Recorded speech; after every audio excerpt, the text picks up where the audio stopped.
नमस्कार मुलांनो. बघा, सकारात्मक मानसशास्त्र या विषयामध्ये आपण सकारात्मक भावना, खुशाली आणि स्थितिस्थापत्व या युनिटला सुरुवात केलेली आहे. यामध्ये आपण इमोजी बघितले होते. त्यानंतर सकारात्मक भावना म्हणजे काय आणि त्यानंतर सकारात्मक भावनांचा ब्रॉडन अँड बिल्ड सिद्धांत. बघा, हा सिद्धांत आपण बघत होतो.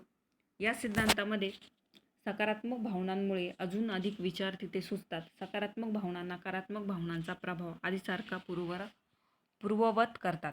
सकारात्मक भावनांमुळे व्यक्ती सकारात्मकतेच्या ऊर्ध्वगामी आवर्तनात येते. सकारात्मक भावना चिरस्थायी संसाधने तयार करतात व नैराश्य कमी करण्यास मदत करतात. एखाद्या व्यक्तीच्या भावनिक खुशालीमध्ये वाढ झाली की सकारात्मक भावनांच्या अनुभवात वाढ होऊ शकते आणि ज्यामुळे आरोग्याची आणि आनंदाची उन्नत व ऊर्ध्वगामी आवर्तने तयार होतात. बघा, स्क्रीनवर तुम्हाला दिसत असेल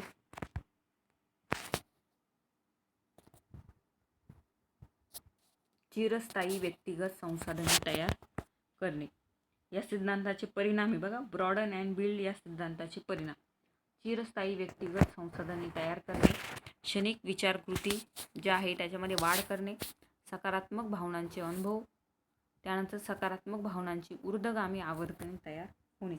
या सिद्धांतानुसार सकारात्मक भावनांचे आपल्या आदिम पूर्वजांपासून अनुकूल होत आहे परिणाम काळानुसार त्यात वाढ आणि बदल होत गेल्याने सद्य परिस्थितीत या भावनांमुळे व्यक्तीच्या सामाजिक, मानसिक, बौद्धिक आणि शारीरिक संसाधनामध्ये गुणात्मक बदल होत असल्याचे दिसून येते.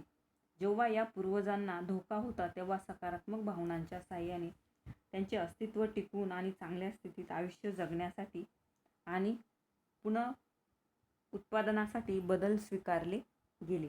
हा सिद्धांत जन्माला येण्याचे प्रमुख कारण म्हणजे सकारात्मकतेमुळे वृद्धिंगत होणारी सकारात्मकता किंवा व्यक्तिगत खुशाली. फ्रेडरिक्सनच्या मते सकारात्मक भावनांमुळे व्यापक व वाढीव संज्ञानात्मक बदल दिसू लागतात आणि ज्यामुळे वर्तनात्मक बदल होऊ शकतात. तसेच सकारात्मक भावना आणि कृती करण्याच्या प्रवृत्तीत व्यापक बदल घडून येतात. अवधान किंवा व्यक्तीच्या बौद्धिकतेवर सकारात्मक भावनांचा प्रभाव याबाबत बरेच संशोधन झाले आहे. संशोधनाच्या निष्कर्षावरून असे दिसून आले आहे की ज्या वेळेत लोकांना सकारात्मक मनोवृत्तीचा अनुभव येत असतो त्यावेळी त्यांची अवधाने देण्याची क्षमता देखील वाढलेली असते. मोग 2007 यांनी संशोधनातून दाखवून दिले आहे की भीती आणि चिंता सतावत असताना व्यक्तीला आपले लक्ष केंद्रित करणे जमत नाही.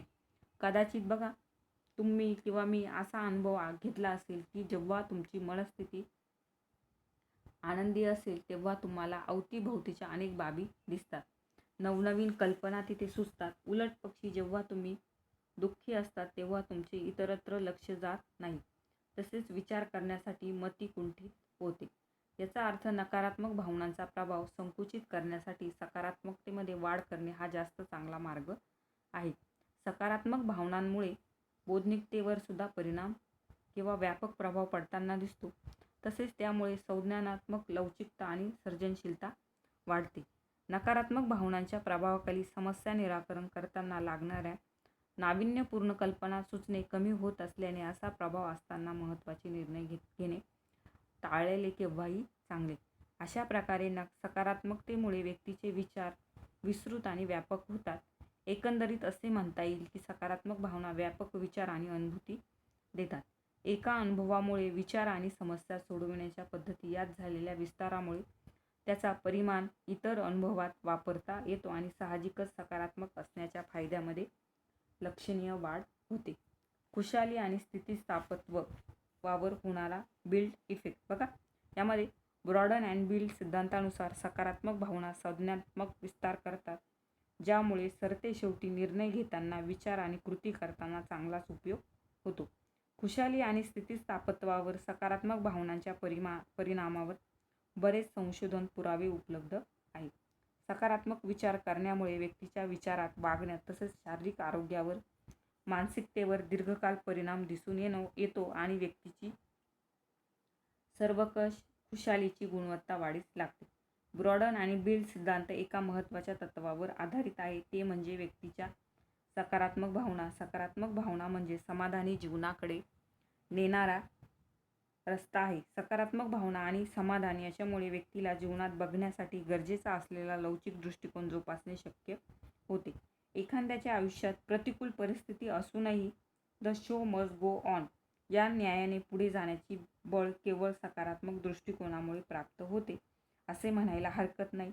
जर बालपणापासून पौगंडा अवस्था येईपर्यंत सकारात्मक दृष्टिकोन आणि लवचिकता ही प्रमुख 2 दीर्घकालीन संसाधने तयार करता आली तर पुढील जीवनात व्यक्ती निसंशय यशस्वी होणार याची खात्री वाटते. कारण थोडक्यात ब्रॉडन अँड बिल्ड सिद्धांत विचारकृती विस्तृत आणि व्यापक करण्यासाठी सकारात्मक भावना कशा गरजेच्या आहेत याचे वर्णन करतो. दीर्घकाळ टिकणारे वैयक्तिक सकारात्मक स्रोत निर्माण करण्याच्या दृष्टीने त्यांच्या कार्याचे वर्णन करतो. स्थितिस्थापकत्व वाढवून विचारसरणी विस्तृत करतात. या साऱ्यांचा प्रत्यक्ष आणि अप्रत्यक्ष परिणाम व्यक्तीची इष्टतम कार्यक्षमता वाढण्यास होतो. ब्रॉडन अँड बिल्ड सिद्धांताचा सारांश असे सांगता येईल की सकारात्मकतेमुळे नवनवीन आव्हाने घेणे, नव्याचा शोध घेणे, सर्जनता वाढणे, जीवनाचा आनंद घेणे, विचारांची लवचिकता वाढणे असे परिणाम दिसून येतात आणि ज्यामुळे व्यक्ती मानसिक उन्नतीकडे वाटचाल तिथे करू लागते किंवा ती वाटचाल करते. बघा, हा जो सिद्धांत आहे यामध्ये बार्बरा फ्रेडरिक्सन यांनी त्यांचं मत तिथं मांडलेलं आहे. बघा, पुढे आहे सकारात्मक भावना, आरोग्य संसाधने, शारीरिक, मानसिक आणि सामाजिक संसाधने. बघा, सकारात्मक मानसिक स्थिती आणि वैयक्तिक आरोग्य यामध्ये असलेले धनसहसंबंध सांगणारे भरपूर संशोधन झाले आहे.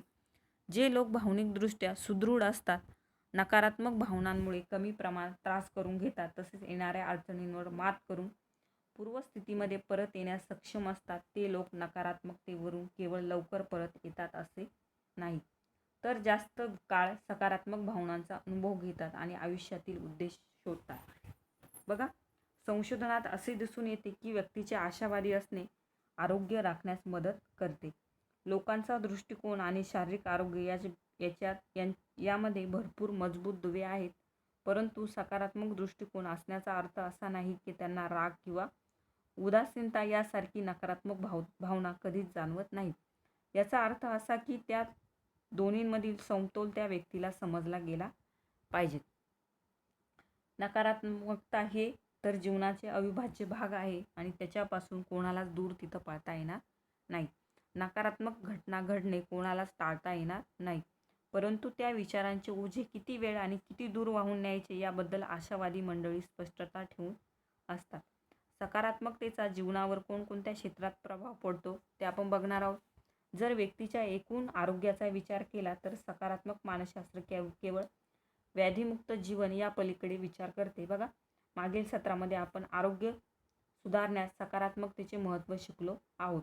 त्यामध्ये रक्तदाब कमी करणे, हृदयरोगाचा धोका कमी करणे, रक्तातील साखरेची पातळी इत्यादींवर सकारात्मकतेचा होणारा परिणाम या बाबत माहिती करून घेतली आहे. अर्थातच आनंदी राहणे हे केवळ शारीरिक आरोग्यासाठी चांगले असते असे नाही, तर आयुष्याला अर्थ प्राप्त करून जगणे यासाठीही गरजेचे आहे. सकारात्मक विचारांचा आरोग्यावर कसा थेट संबंध आहे हे जाणून घ्यायचे असेल तर मानवाच्या मेंदूविषयी थोडक्यात माहिती करून घ्यावी लागेल. मेंदूमध्ये असलेला प्रीफ्रंटल कॉर्टेक्स हा भाग भावनांचे अनुकूल करण्यासाठी असलेल्या विशिष्ट मानवी क्षमतेमध्ये महत्त्वपूर्ण भूमिका बजावतो. तसेच एखाद्या बदामाच्या आकाराप्रमाणे असलेला ॲमिगडाला सुद्धा नकारात्मक भावनांवर प्रभाव टाकण्यात महत्त्वपूर्ण भूमिका तिथे बजावतो. बघा, अनेक वर्षापासून संशोधकांना हे माहीत होते की भावनांवर ताबा ठेवणे, विविध भावनांचा अनुभव करणे यामध्ये मेंदूचे योगदान असते आणि नेमक्या कोणत्या भागाचे योगदान जास्त असते याबाबत फिनियास गेज या व्यक्तीला झालेल्या आघातानंतर आणि प्राण्यांवर होत असलेल्या प्रयोगातून माहीत होत गेले आणि जसजसे तंत्रज्ञान वाढते आहे तसतसे याबाबत अजून बारकाईने कळत आहे. त्यातून असे समजून येते की मेंदूच्या डाव्या बाजूस होणारे नुकसान नकारात्मक मनोवृत्तीशी संबंधित असते, ज्यात अनियंत्रित रडणे, उदासीनतेशी संबंधित इतर निर्देशकांचा समावेश असतो.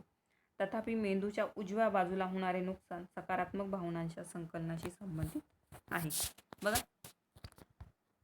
मेंदूचे संरक्षण करणे ही आपली गरज आहे.